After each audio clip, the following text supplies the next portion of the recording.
mwanya maze mbakurikiye ariko nagombaga gukurikira iki kiganiro numvise mu bushakashatsi w'umuhanga cyane nk'umunyamakuru kandi unasesengura biba ari byiza ko nza kuvoma ubumenyi bumfasha gufasha abadukurikira. Ubwo rero sina ibi ngibi by'ibihano yego nabaza wenda umushakashatsi ese ni izihe ngaruka bishobora kugira, biremereye bingana iki, byakanga umuntu bingana iki, n'icyo ngicyo. Yemwe gukangana nuko ari nk'umuntu nyine bavuze kuri karubanda ngo bamuhannye, ariko nabivuze mu rwego rwo gukangana ntacyo rufite kuko mwabariya bose babaye sanctionné. Sinzi niba Colonel Nzenze yaramaze kugira amafaranga mu France cyangwa mu Bubiligi bavuze ati bayafashe. Je ne pense pas. Nubwo bayafashe, ntuza Laurent Désiré Kabila yafashe ubutegetsi nawe yari sanctionné, ariko ntibyatumye adafata ubutegetsi. Zira sanction cyane ni symbolique, biba sanction ikomeye cyane iyo bayifatiye mouvement. Naho des individus, hari abantu bahari bamaze amasanction mu myaka n'imyaka. Igihugu nka Libya baragisanctionye kimara imyaka n'imyaka kandi cyabayeho, none hari sanction zo zikomeye cyane harimo n'embargo. Alors kumva ngo basanctionne umuntu kuri individu en tout cas nta mbaraga bifite, usibye ko kumva ko bagutangaje isi yose ngo baguhannye, ariko uburemere bwabyo ntabwo ku rwego rwa politike bihari. Twavuze ko n'uwo basanctionne ejo utashiduka yabaye chef d'état major nangwa yabaye ministre wa défense, kuko ntabwo ari igihugu cye cyamuhannye, n'ibihugu by'amahanga bitamufiteho n'ubushobozi. Asante sana. Ikindi kibazo gito Godfather, hanyuma se umutwe wahanwa gute? Ibihano nk'umutwe ushobora gufatirwa ni nk'ibihe?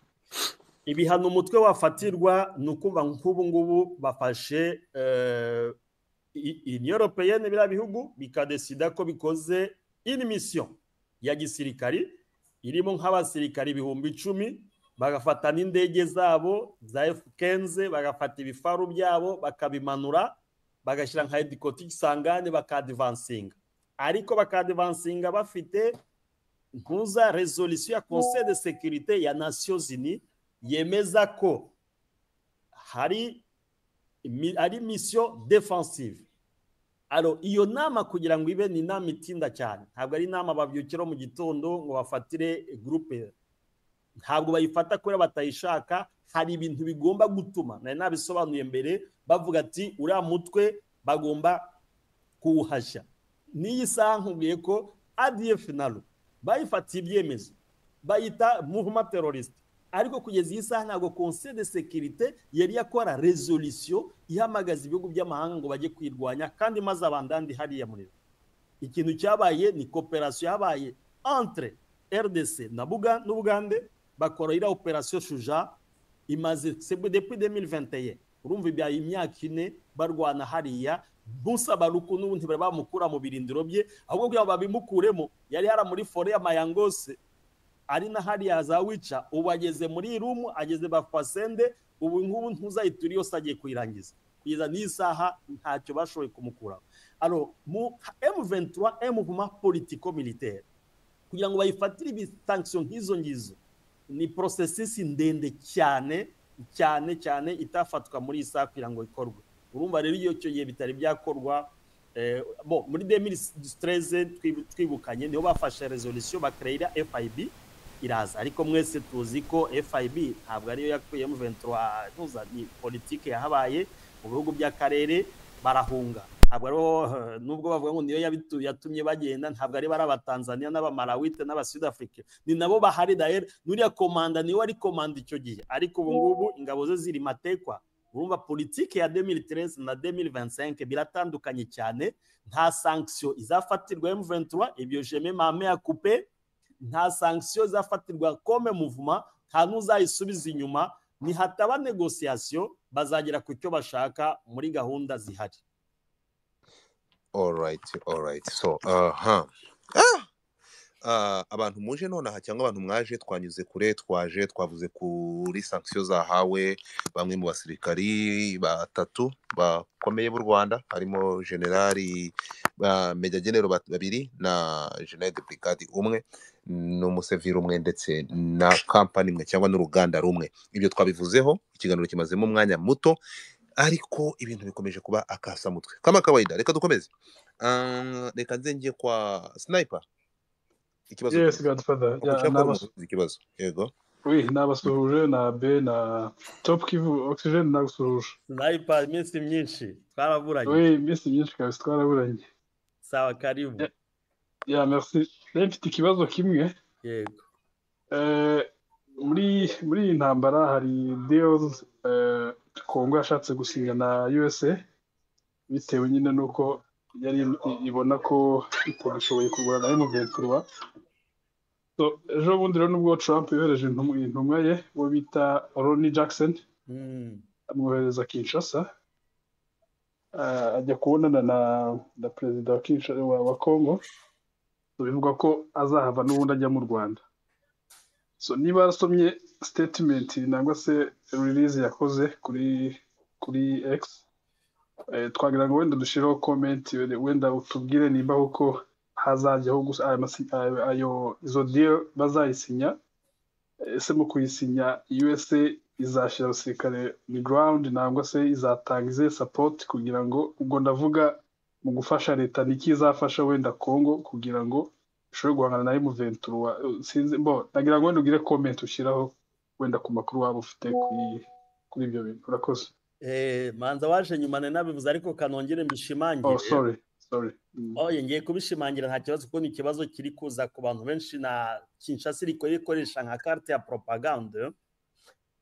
Delegation yo Kinshasa yohereje Washington kujya kunegosia kira kintu harimo umuhungu wa Mobutu Nzanga yariyo n'abandi bagezeyo d'abord barabirukana barababwira ati twebwe ntabwo ari uko dukora. Iyo yari esheke ya mbere yari delegation irimo na petit frère wa Tshisekedi uri anoza Jacques Tshisekedi na yariyo na Zanga n'abandi tanga amazina yabo ni benshi cyane bari nka 12 bose bagiye muri iyo mission. Alors nibwo Trump yavuze ko ari bwohereze delege azi bamusobanurire babahereze plan stratégique yabo ya exploitation niki bakeneye. Plan stratégique uramuga bageze Kinshasa makuru twabonye bamuga ati no twebwe dufite des carrés miniers turashaka ko tubahereze carrés miniers mu exploiter hanyuma muduhereze ingabo zo kudufasha kurwara. Ntipa ramuga ati twebwe ntabwo ari uko dukora. Ikintu cya mbere bo bakene basabye Kinshasa babahereze plan stratégique ya traçabilité ya minere zabo. Icya kabiri réaliser climat des affaires kuko climat des affaires muri Congo les sociétés ukuntu zikora ni chaîne iri très lourd kugeza n'ubwo bihugu byinshi ko bitaza kwinvesta muri Congo. Nuko climat des affaires ni iki? Nuko umuntu afungura société bifata igihe kingana iki, yishyura amafaranga angana iki, nihe misoro bamusaba, imisoro ku nyungu, imisoro igenda muri henzira. Ibyo muri Congo biri très flou kugeza n'isaha. Ushobora gufungura societe aho mu bindi bihugu mu masaha 24 babonye ibyangombwa. Kinshasa ushobora kumara n'amezi 6 utari wabona licence d'exploitation kandi warishyuye. Icyo ngicyo muri exemple simple nuko twavuga ko climat des affaires itameze neza kuko procedure iba ndende kandi ruswa ikaba nyinshi. Buri gasignature kose gatambutse bakakakwishyuza kandi nta hantu ayo mafaranga uri buze kuyajustifia. Ibyo bigatuma rero Amerika ivuga ati ibyo byose nimumara kubishyira mu bikorwa muzaze tuvugane turebe ukuntu twa exploit. Ariko rero ikibazo aho kiri niki nuko ayo masosiyete ayo makare minye yose ashaka gutanga yamaze kuyasinyira tena abashinwa. Uziko abashinwa baguze uruganda rukomera rwa Tenke Fungurume. Ira Tenke Fungurume yari y'abanyamerika, abashinwa nibo bayiguze bitewe nuko abanyamerika bavuze ati aba batipe gukorana nabo. Hari urundi ruganda rwitwa AVZ rw'aba Australia ariko yari sukubera abanyamerika. Abashinwa nabo bararuguze kuko bavuyeyo rwakoraga ibintu bya hari manono na ntuza na ankoro bacukura ntuza lithium na colta. Abanyamerika babivuyemo ku gihe cya Biden bavuga ati ntabwo dushobora gukorana n'iyi leta kuko traçabilité y'ayo maminere biratugoye. Alors icyo Tshisekedi yarakeneye barazi ngo bari mu muhingabo ibyo Amerika muye ko idashobora kubikora.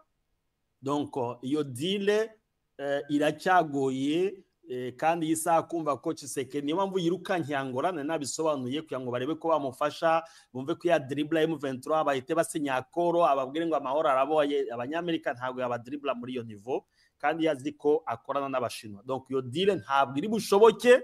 Ayo makuru turayafite kuko barabirukanye d'abord muri plan baberetse bavuga ati ntibishoboka. Ikindi nta ngabo za Amerika ziri buze.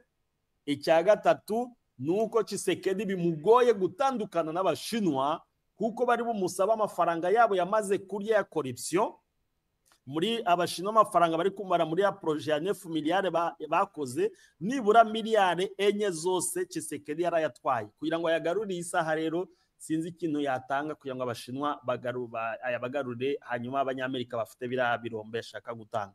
Donc yo deal sniper ni histoire passée ngira ngo mu byumweru 2 nangwa 3 manzi zabitakivugwa kuko bigoye Tshisekedi ko yashira mu bikorwa kandi tunavuga ko ubutegetsi bwe yamaze kubushira muri danger ikomeye cyane. Isa yari yose ashobora kubuvaho kandi abuvuyeho nabi nk'ukuntu mu butu yagiye 97 twanavuze ko ari meme calendrier na 2025 ahubwo ibyabaye 97 bishobora kuba no muri 2025.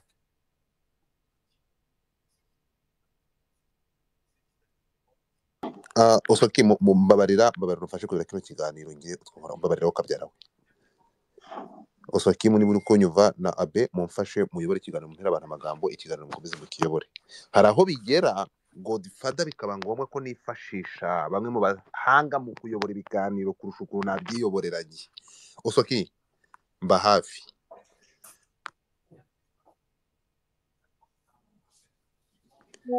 Osoki muri kunyuva urahari cyangwa Metre Abe urahari?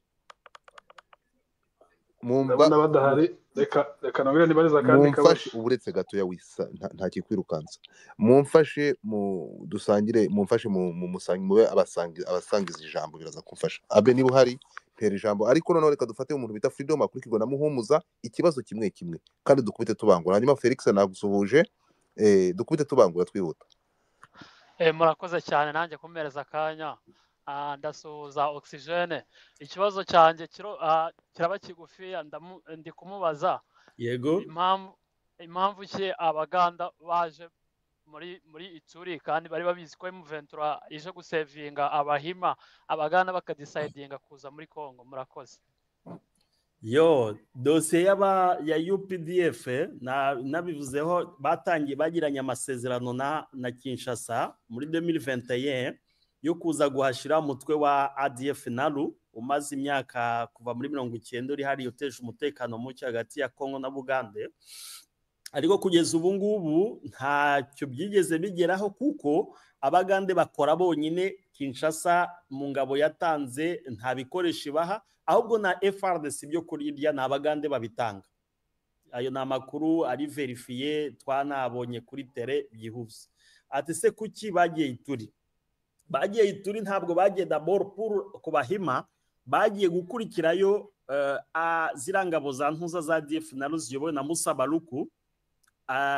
Bamaze bo bakoreshe strategie yo kubarasaba bave ku mupaka wabo.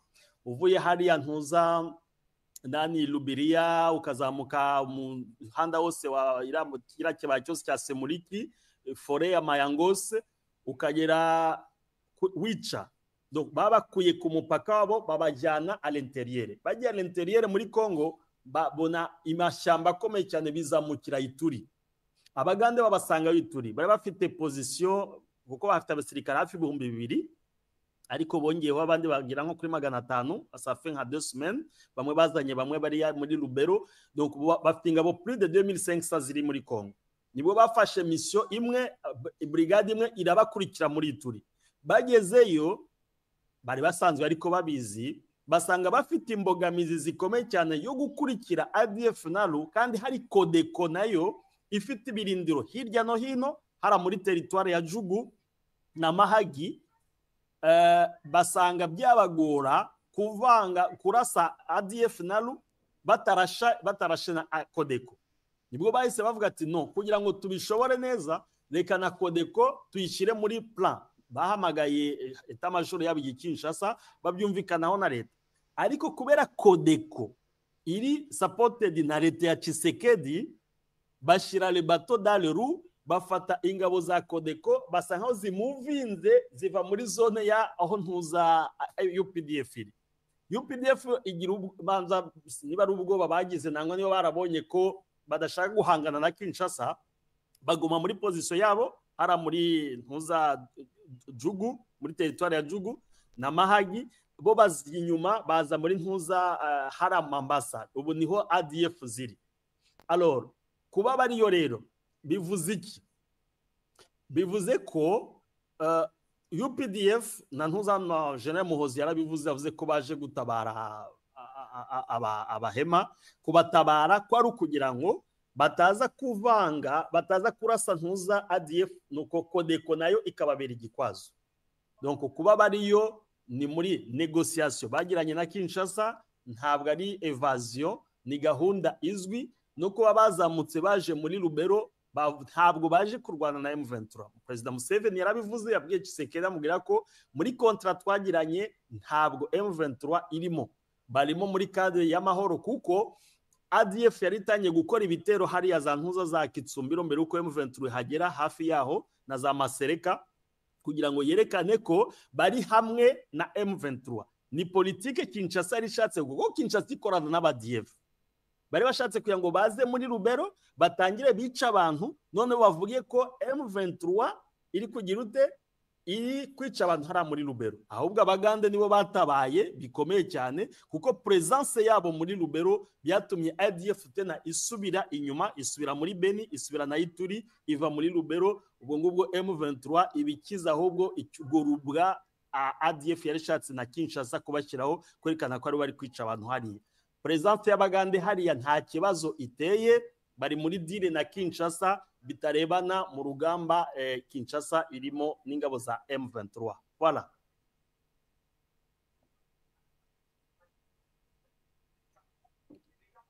Yego Oxygen ukomeye cyane.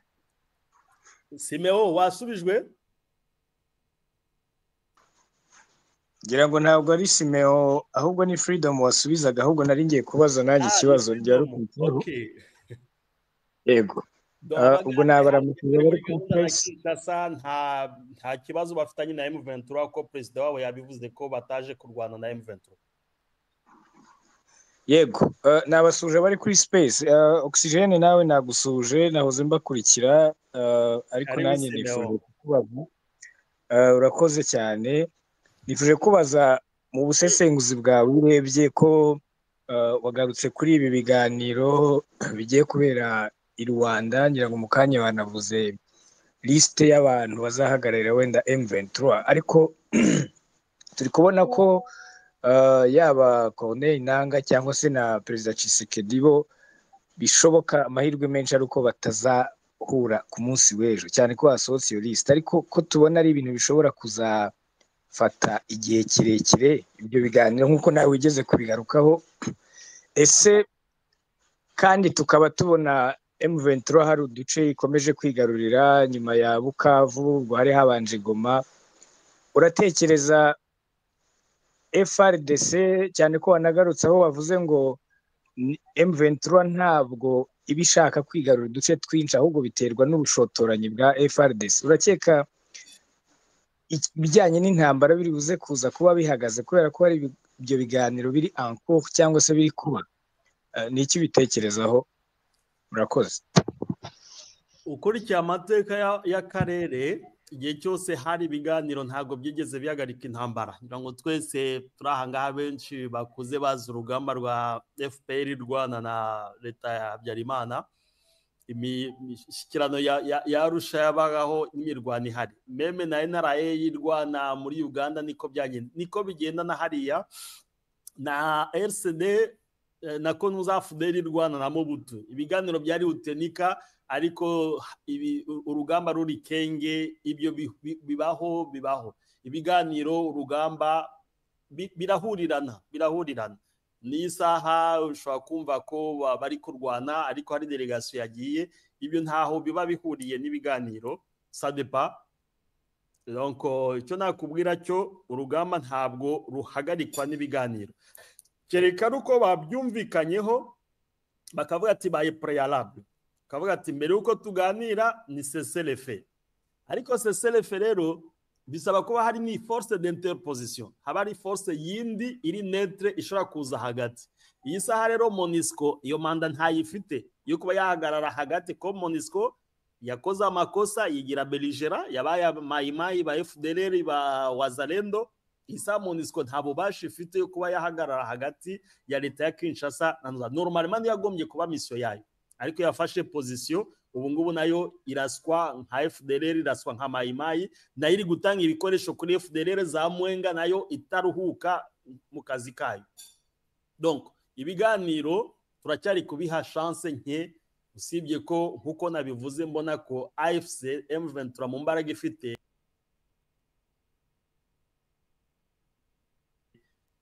itanabikeneye inagira ikisaba izasaba ibintu birenze cyane byatuma na Kinshasa ira kuko ikibazo gihari le problème ndacyavuga le problème tutagiye muri propagande le problème ya Congo ni Tshisekedi atakihari ha Tshisekedi comme individu ibibazo bya Congo byabonerwa umuti donc yisaro kuba Tshisekedi akihari ibyaba byose ibyaho kumvikanwaho byose biragoye kuba byajya mu bikorwa kandi ibibazo M23 ifite nyango twese turabizi impunzi zigomba gutaha wowe nyine yavuze ko nta mpunzi ngo ziba mu Rwanda ngo abagiye batashi wabo urumva deja ça c'est un handicap icyaka biravuga ko nta brassage zongera kuba kandi iyi saha rero sinumva ko hari n'umuntu wa M23 ukeneye brassage après kumva ko abasirikare bagiye muri brassage cyagiye ya 2015 barabagiye gufatwa bihanga biciwe hariya Kamina abandi bicirwa Kitona abandi bicirwa Dungu ibyo birazwi sinumva ko hari umukolonere utenuzongera kuvuga ngo agiye Kinshasa ngo bamujyanye Kitona ngo bamujyanye Dungu azi ko hari bagenzi be baguyeyo biciweyo alors iyi saha rero ndumva ko kugira ngo igisubizo pe gikemuke nuko Tshisekedi yabatakihari hakaza indi leta iyo leta ngo twabivuze hakaba constitution cya tukinjira muri 4e republique iyo 4e republique igatuma haba intara zigenga ukuntu bikenewe binari gusabwa n'amahanga izo ntara zigenga rero buri ntara igakora gahunda yayo ya politike yayo nkuko iyumva ngira ngo hari wasabye ko tuzabisobanura atari yo teme y'uyu munsi akaba ari cyo cyabaye ari solution durable aussi longtemps que le Kivu itazaba yigenga biriya bibazo by'impunzi gutahuka bizagora ibibazo byo kurangiza FDLR bizagora kuko FDLR uzabanze kuba muri leta harimwo abagenerale harimwo abakoloneli harimwo baki bamaze kuba urumva ko hagomba kuzaba indi leta ishobora kuzakemura icyo kibazo mu mizi ikibazo cy'abarwandofone kumva ngo no bazonge pana bango ukibaza Masisi na Rucura abaturage bayoze ngo bose ngo ni impunzi ngo umuntu akihandagaza ngo baje ngo ejo bundi impunzi boshere hari abantu ngira ngo profite mujye musobanurira abantu Kongo kuva muri 1885 kugeza muri 1959 abakongomani ntabwo bari abakongomani bari ababirigi parce que c'était Congo Belge Rwanda Burundi umuntu wese abantu bose babaye abakongomani depuis le 30 juin niho Congo ibaye Congo yari Congo Belge mbere uwo muntu rero uza kukubwira ngo wengo ni Kongole kukurusha kandi nawe yarahoze ari umubirigi urumva icyo ni ikibazo cyo ni cyambere icya kabiri ira mipaka ngira ngo twabivuzeho kenshi mu mantuzi ira mipaka ya nyuma yasubiwemo ejo bundi muri 1916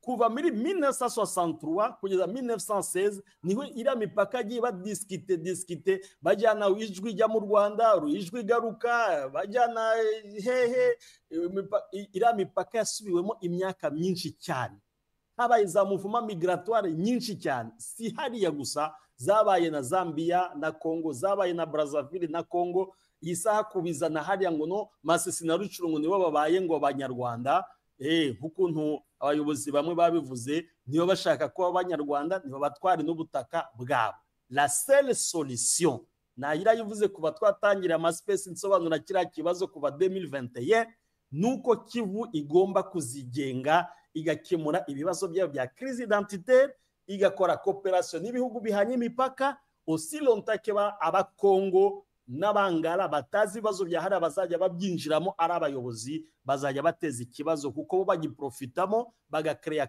hariya bakajya kwigurira intwaro bakagura ama CH4 bakabeshya ngo bayaguze 35 miliyoni kumbe bayaguze n'igihumbi amafaranga bagakubita iposhe kuko bo intambara kuri bo ni business. Donc ni Kivu igomba guhaguruka n'abaturage bagaruka bakareka propagande ya Kinshasa. Faut laisser ces propagandes là. Naho atari ibyo iriya ntambara n'isaha ishobora kuzakomeza ariko abantu bose babyumvikanaho abahutu abatutsi abandandi ukuntu abari amoko yose 9 yo muri Kivu n'ari amoko 8 yo muri Sud Kivu bagomba kumvikana bakaba umuntu umwe bakagira eneta ibafatanya bo nyine bafataho de decision ku bibazo byabo. C'est la seule solution ishobora kuzazana amahoro mu karere.